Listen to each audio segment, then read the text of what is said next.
Hey gaming fans, so today's another Yu-Gi-Oh! Deck profile for the GOAT format, and this one is Manticore of Darkness. Now I have actually seen a similar build to mine, which was on Jinzo and Tonic's page, his YouTube channel, and he had a deck and he had a playthrough of the deck, and I really liked it, and I thought, hey, I could kind of build a version similar to that.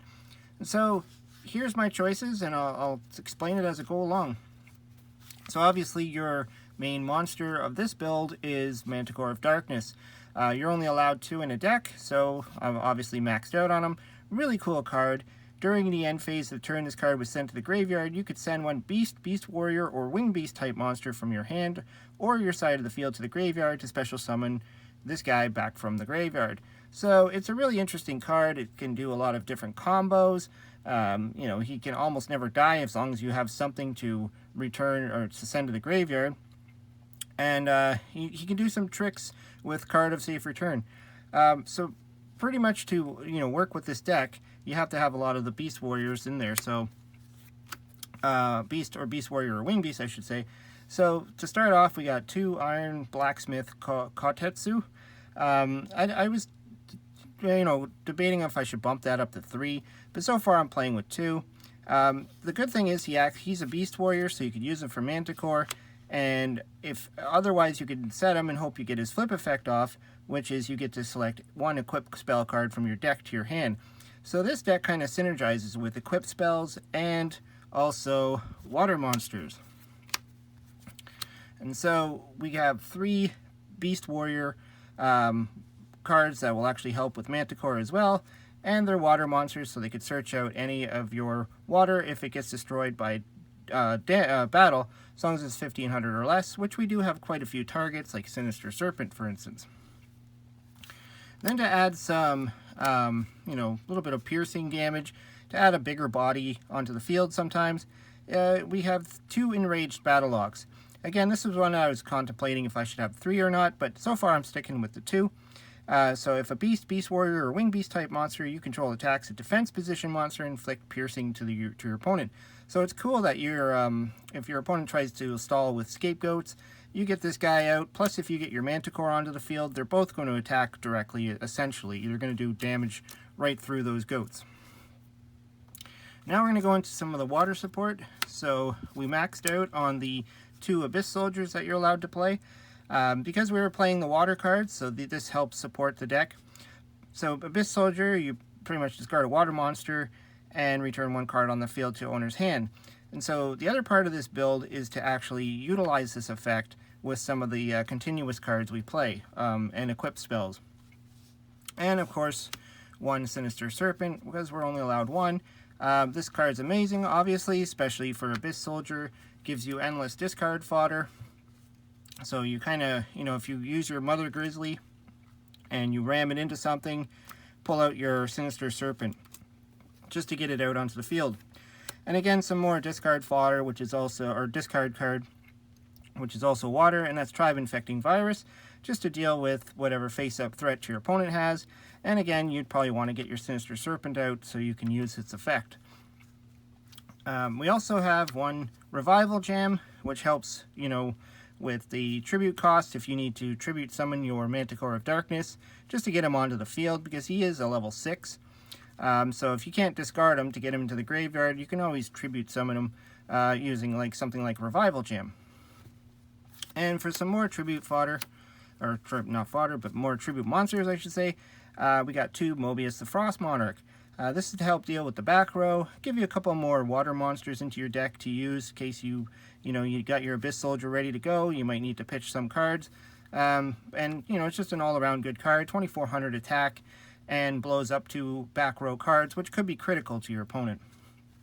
And then to round things off, 1 Sangan. I mean, he's kind of, out of place in this deck, but he does search out your Sinister Serpent, or your Mother Grizzlies, or anything you need that's, obviously 15 or less. For the spells, we play 2 Card of Safe Return. I again was thinking, should I play 3 of this one? But, opening up with these cards could sometimes be bad, because then they sit in your hand, and unless you get the proper setup, you're kind of going to get screwed with a card in your hand. So the obvious combo here is with your Manticore of Darkness, that if your card of Safe Return is out, you can pitch a, once he gets into the graveyard, that turn, then you could send a Beast Warrior or whatever to the graveyard, bring him back, and then draw a card. And of course, the combo that a lot of people do play is if you have both of them, you pitch one to bring the other one back, you draw a card, then you pitch this one from the field to bring the other one back, you draw a card, and you can continuously loop until you draw your entire deck if you really want to. I've seen Exodia builds like that, where you just focus on pulling that combo out so you can draw your entire deck. Then we're playing 2 Giant Trunade, kind of on the same vein as playing the Abyss Soldiers, just so you can bounce stuff back to your hand. So we're going to get into some of the stuff that you might want to bounce back to your hand. And just for some more magic and trap destruction, Mystical Space Typhoon and Heavy Storm. So this deck is pretty heavy on spell and trap destruction. So your opponent might side out a lot of their spells and traps if they see you playing all this stuff. Now for the stuff that you want to destroy or bounce back to your hand, we have 2 of the big bang shots. And again, I said that this uses equip cards, so this is where the deck synergizes, because you add the big bang shot to your hand for 2 reasons. One is you can either boost up your monster to make it bigger if you need to run over something, or you can equip it to your opponent's monster, because this has a secondary effect that if this card is removed from the field, the monster it's equipped to is also removed. So obvious combo there is you equip it to your opponent's Black Luster Soldier or whatever, and then you play Giant Trunade, or you use the effect of your Abyss Soldier to bounce the big bang shot back to your hand and banish that monster. So really cool that this has so many uses in this deck. I mean, of course you can also Mystical Space Typhoon or Heavy Storm it, but Trunade's even more fun, because then you get your big bang shot back to your hand to reuse it again. Then for the other equipped cards that we have that we can search out, obviously Snatch Steal is a great one, and Premature Burial. So it really depends on where you are in the duel. You might flip over your Iron Blacksmith and grab your Premature Burial to go for game. So it really depends on where you are. And just for, I thought would be fun, a Swords of Concealing Light, another card you can bounce back with your Giant Trunade or Abyss Soldier, just to turn your opponent's monsters face down and greet them with a nice Nobleman of Crossout. So just another continuous spell card. I thought this is great, and if there's a board full of big monsters, you could turn them face down.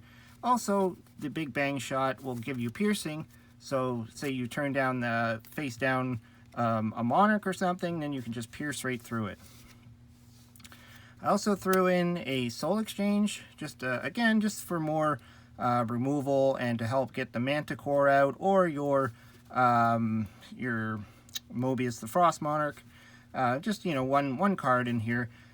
You'll lose your battle phase, but you can take out a face down card, you can take up any monster, and just get that big guy onto the field.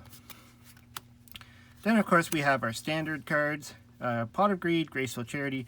I also added in a card destruction in this one, because again, Manticore of Darkness, if you have them in your hand, you can pitch them to the graveyard with card destruction, and then you can bring them back by pitching one of your Wing Beast or Beast Warrior monsters.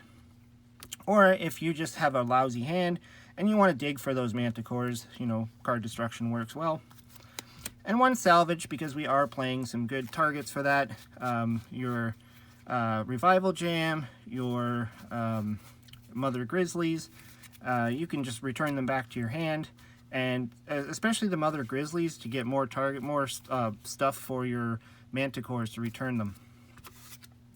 Then for the trap lineup, we got the Call It a Haunted, a great card in here because you want to revive. Again, you got your card of Safe Return that you can, utilize when you have Call It a Haunted out to draw an extra card. Mirror Force and Ring for monsters. Same thing with Sakuratsu Armor for monsters. And one Raigeki Break. Again, kind of like with the card destruction, Raigeki Break will help get the Manticore out of your hand and into the graveyard. So on your opponent's end phase, you can activate Raigeki Break, pitch this to the graveyard to destroy a card, and then if you have another Beast Warrior in your hand, you could send it to the graveyard and then bring this guy back. So really good tricks you can do with this deck. Anyways, this is the build that I came up with. I'm still going to mess around with it and play around with it. It's kind of fun. I like how it synergizes. I like how you can play water, you can play wind beast, you can play, you can do all kinds of things with this deck. Anyways, let me know what you think. Throw some comments down below. Hope you liked the video. Hope you subscribe. Talk to you later.